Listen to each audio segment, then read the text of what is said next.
Good morning बच्चों, class 8th। आज हमारा 4th लेसन है दीवानों की हस्ती, जिसके राइटर हैं भक्ति चरण वर्मा। तो इस लेसन में कवि ने हमें मस्ती के बारे में बताया है कि कवि हैं जो अपने आप में ही मस्त रहते हैं, उन्हें गमों से कुछ नहीं फर्क पड़ता, कहीं भी आते हैं कहीं भी जाते हैं, किसी से कोई मतलब नहीं। तो हम दीवानों की क्या हस्ती है, आज यहाँ कल वहाँ चले, मस्ती का आलम साथ चला, हम धूल उड़ाते जहाँ चले।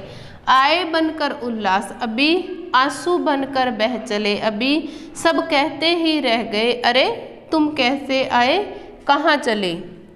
किस ओर चले यह मत पूछो, चलना है बस इसलिए चले, जग से उसका कुछ लिए चले, जग को अपना कुछ दिए चले।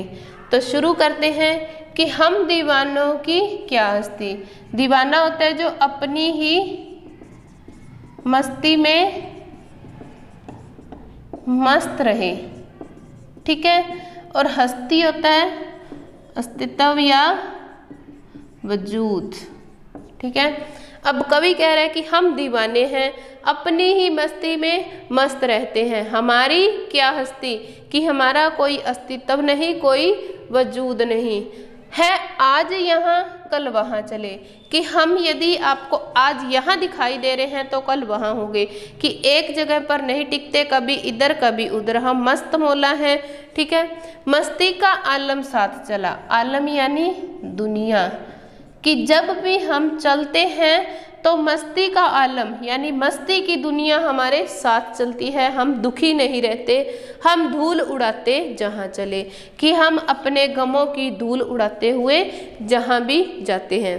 क्या बता रहे कवि इन पंक्तियों में कि हम अपनी ही मस्ती में मस्त हैं, किसी से हमें कोई मतलब नहीं, हमारा कोई वजूद नहीं, हम आज यहाँ हैं तो कल वहाँ होंगे, ठीक है। हमारे साथ मस्ती की खुशी की दुनिया हमारे साथ चलती है, हम अपने गमों को धूल में उड़ा देते हैं। आए बनकर उल्लास अभी, उल्लास होता है खुशी, आंसू बनकर बह चले अभी, कि हम अभी अभी तो खुशी बनकर आए थे और आंसू बनकर बह निकले। तो इन पंक्तियों का क्या अर्थ हुआ कि अभी अभी तो कवि को किसी बात की खुशी थी, वह बहुत खुश था, परंतु कुछ ऐसा हुआ कि थोड़ी ही देर में उनकी आंखों से आंसू बह निकलते हैं, कि थोड़ी ही देर में खुश हो जाते हैं। तो दुनिया उन्हें समझ ही नहीं पाती कि अभी अभी तो ये बंदा इतना खुश था और अब इतनी जल्दी यह इतना दुखी क्यों हो गया। कि जो मस्त है, जो दीवाना है, उसका यही हाल होता है।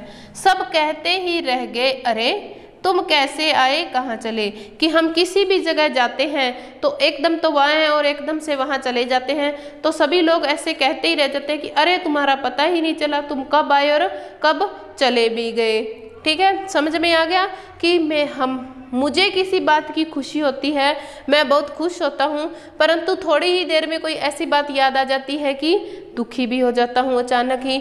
और सब कहते हैं कि तुम अभी अभी तो यहाँ आए थे और अभी यहाँ से चले भी गए, किसी को पता भी नहीं चलता। किस ओर चले यह मत पूछो, चलना है बस इसलिए चले, जग से उसका कुछ लिए चले, जग को अपना कुछ दिए चले।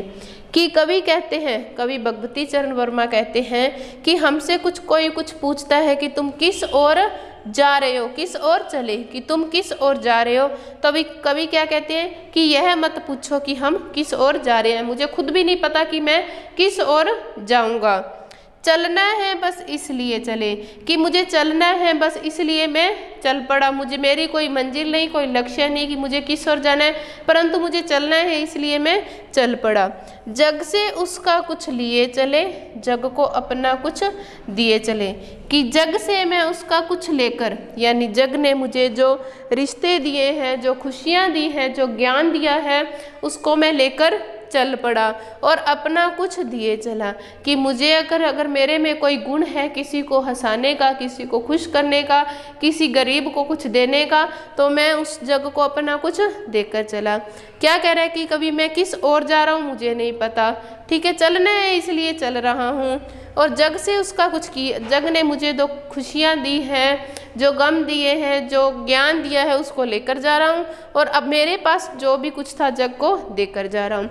तो हमें अपनी नोटबुक में इनको कैसे करना है, सबसे पहले तो हम लिखेंगे प्रसंग, ठीक है, फिर हम करेंगे इसकी व्याख्या, और अंत में करेंगे कठिन शब्दों के अर्थ, ठीक है।